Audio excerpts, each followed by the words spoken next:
Olá, sejam todos bem-vindos ao conteúdo exótico de qualidade totalmente duvidosa, diretamente do Fancy Podcast. Esse aqui é o Emanuel. E esse é o Gabriel. Sejam todos bem-vindos a mais um episódio do nosso programa. Nosso segundo episódio e agora estamos aqui com o nosso segundo convidado, Fabiano. Se apresente aí, Fabiano.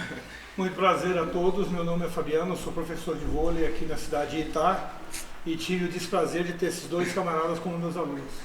Ele ama a gente, ele só fala por brincadeira mesmo. Mas e aí, Fabiano, conta aí um pouco mais da tua história, como é que foi essa tua trajetória para virar um treinador de vôlei. Bom, primeira coisa, para virar um treinador de vôlei você tem que estudar muito. Você tem que estudar muito. E desde quando eu tinha 16 anos de idade, eu quis ser jogador de vôlei. Então, aos 16 anos de idade, eu saí da minha cidade para uma cidade vizinha para começar a jogar. E desde então eu comecei a minha carreira como jogador de voleibol. Só que, como naquela época, um pouco mais antigo, né?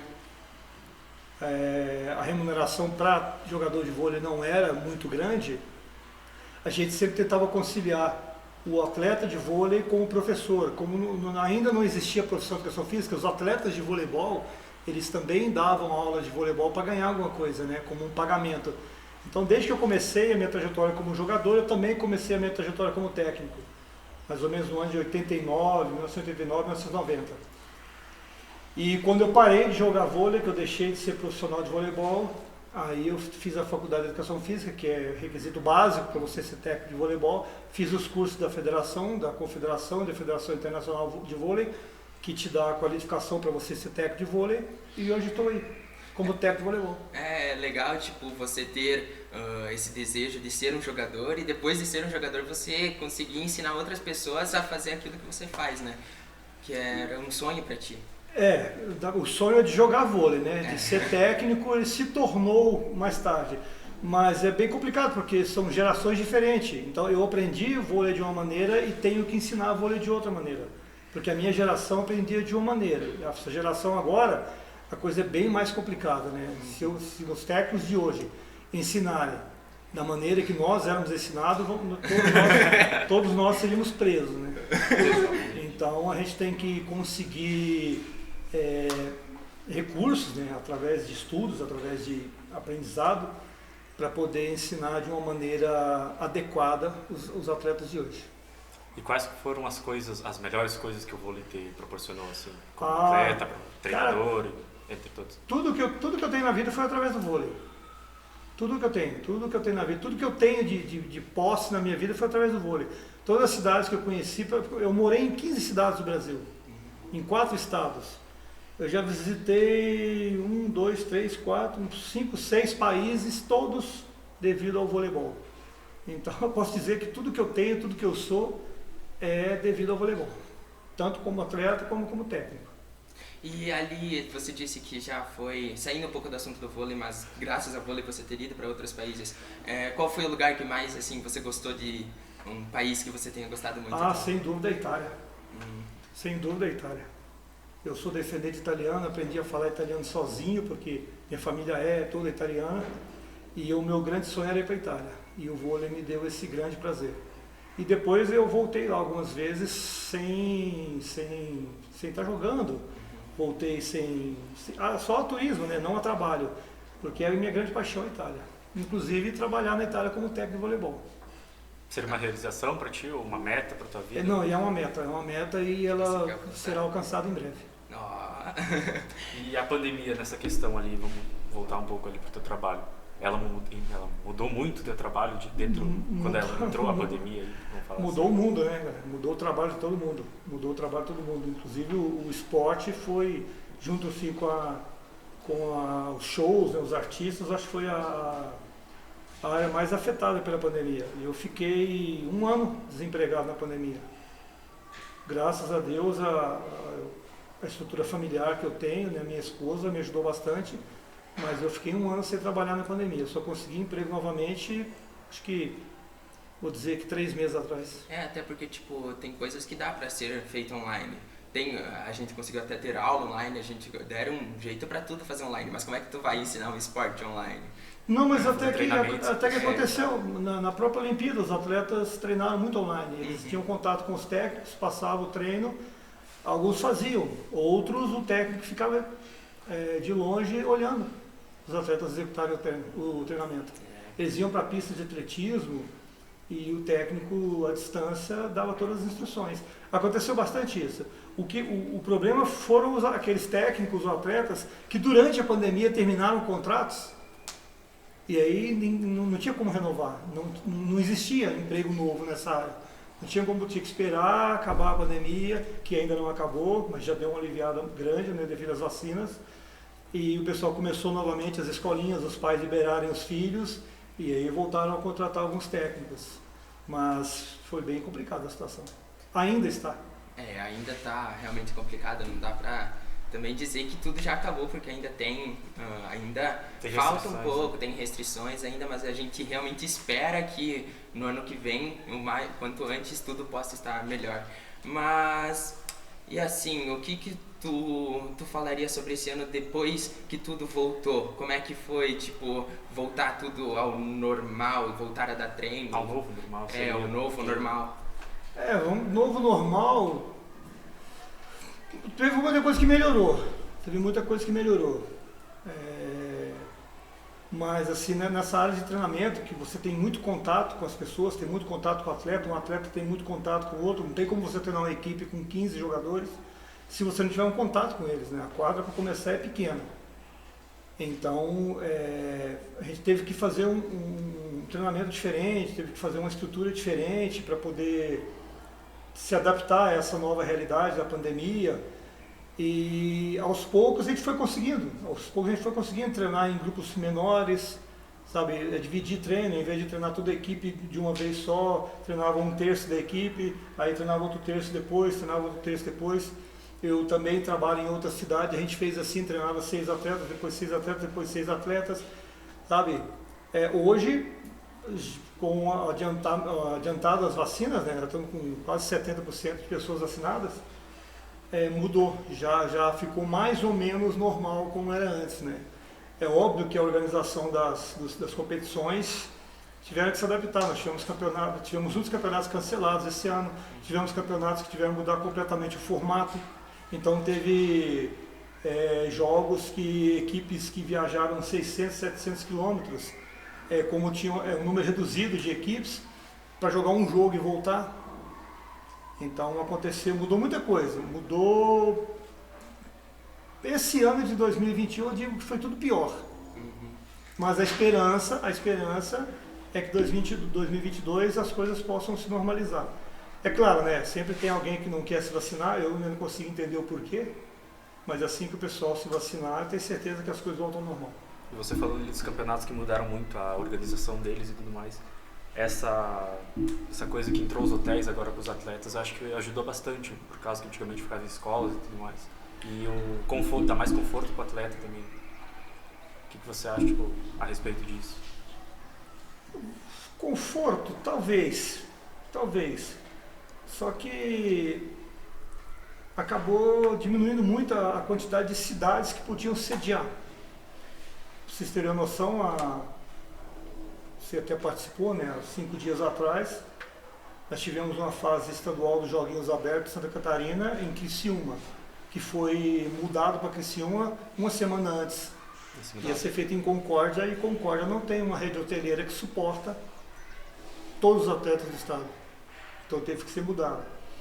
Só que você vê o ginásio lotado, você vê no café da manhã todos os atletas juntos. Então, até onde isso ajudou, eu não sei. A única diferença é que os atletas estavam em 3, 4, às vezes até 5 dentro de um quarto, e no alojamento eles ficam em 10 dentro de uma sala. Só que eles estavam em 3, 4 no quarto do hotel, mas quando tomava café da manhã estava todo mundo junto, se treinar estava todo mundo junto, quando ia para os jogos ia todo mundo em van juntos, os ginásios estavam lotados, então não sei se essa atitude de colocar todos os atletas em hotéis, se foi válida ou não. Mudou bastante a estrutura, porque o voleibol você pode jogar com 14 atletas, você só podia levar 10. Então, e tinha equipes que nem tinham 10 ainda por cima exatamente. Então, eu acho que mais prejudicou do que ajudou. Mas também é um ano atípico, né? É um ano atípico. A FESPORT fez isso, que bom que fez, pelo menos conseguiu se adequar às normas do Estado, né? E acabou realizando jogos, porque se não fosse isso, nem jogos teria, né? E eu acho que é importante, tipo, o esporte ter voltado, porque o sedentarismo já era um problema muito grave.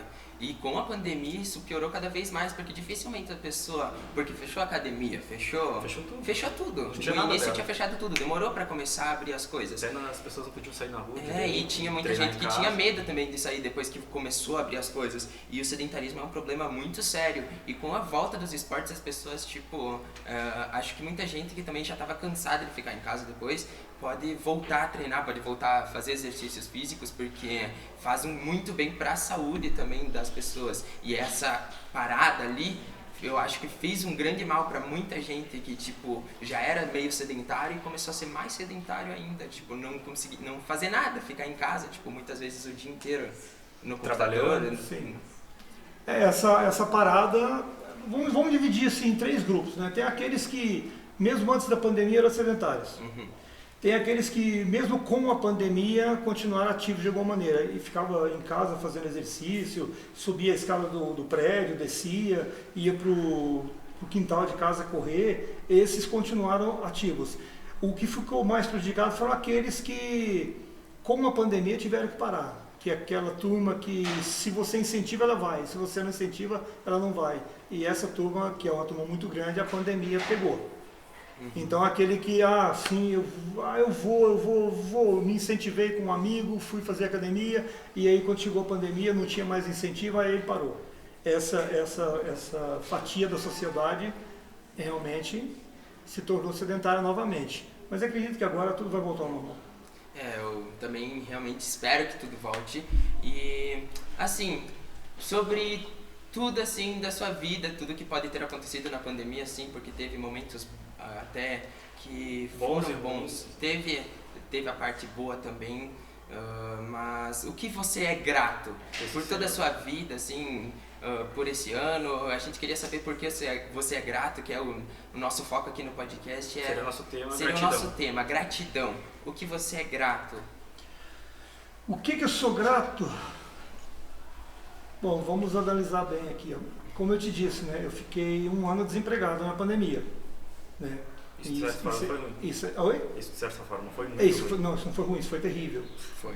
Mas uma coisa que eu aproveitei foi para fazer cursos, foi para estudar, foi para me aperfeiçoar. Eu estudei muito na pandemia, eu fiz muito curso de vôlei na pandemia. Acho que todos os cursos de vôlei que existem na internet disponíveis eu fiz, mesmo aqueles que eu tinha certeza que não ia acrescentar nada. Sabe? Aí eu tive contato com pessoas que eu conhecia muitos anos atrás, que se tornaram técnicos de voleibol, grandes técnicos de vôlei, que hoje estão em seleções, e entrei em contato e pedi orientações e cursos, e fiz cursos online, claro, né, com técnicos italianos, fiz curso online com voleibol americano. Então eu aproveitei essa pandemia para fazer curso de inglês. Estudava inglês 3-4 horas por dia. Então eu acho que no que diz respeito a estudo 2020 e 2021, eu estudei mais do que metade da minha vida. E isso compensa muito, porque coisas estão acontecendo agora que não aconteciam antes devido a essa quantidade de cursos, principalmente ao inglês. Então, como eu disse, né, quem sabe o futuro seja bem mais promissor do que foi o passado, né? É bom que teve muita gente que quem quis teve um crescimento mesmo na pandemia. Assim como você, tipo, você estudou muito e correu atrás de tudo mais. Então você conseguiu ter um crescimento mesmo não estando trabalhando, mas você conseguiu se aperfeiçoar, né? E a gente também gostaria, todo mundo aqui que está aqui, a gente gostaria de te agradecer por ter aceitado o convite, por ter tido essa conversa. Tirado um pouco do seu tempo, que a gente sabe que é bem difícil aí ter vindo aqui. Que ele já tem treino daqui a pouco para dar de novo. Tem que ir embora. Sai de um treino e eu estou entrando em outro agora. Eu que agradeço, acho muito legal, sempre gostei muito de conversar com estudantes, com adolescentes. Infelizmente aqui na cidade isso acontece muito pouco, muito pouco.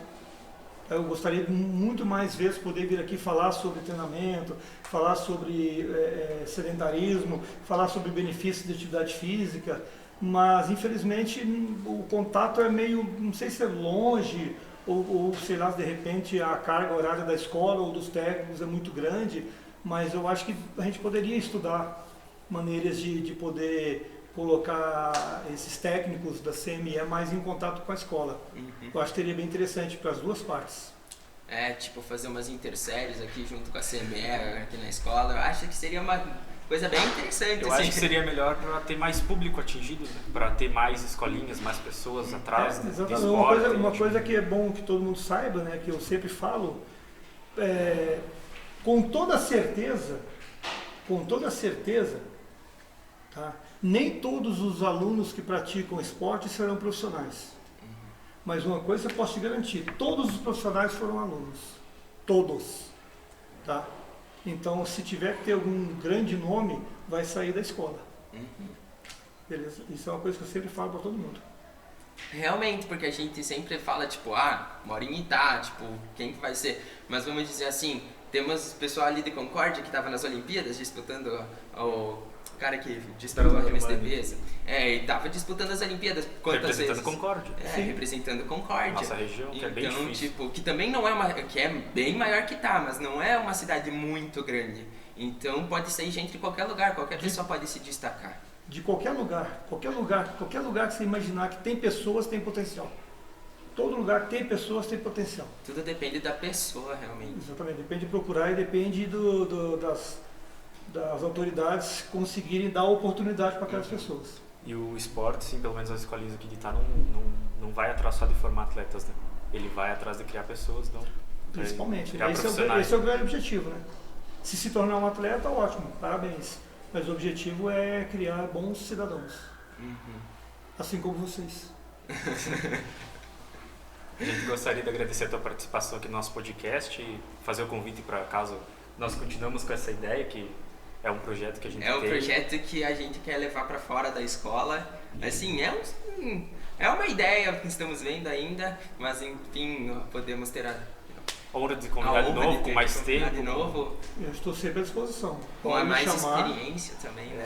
Só vamos tentar um horário melhor, a gente não esteja tão corrido, mas eu estou sempre à disposição. E tenho certeza que os outros professores, da mesma forma. Agradeço muito ao convite. Gostei muito de falar com vocês. Muito obrigado. Nós também gostamos muito e para isso a gente até preparou um biscoitinho ali do lado, ali do seu lado. Pode escolher o Papai um, Noel, tem o Papai Noel, tem a arvorezinha. Só não a casinha. A casinha não. Eu queria a casinha.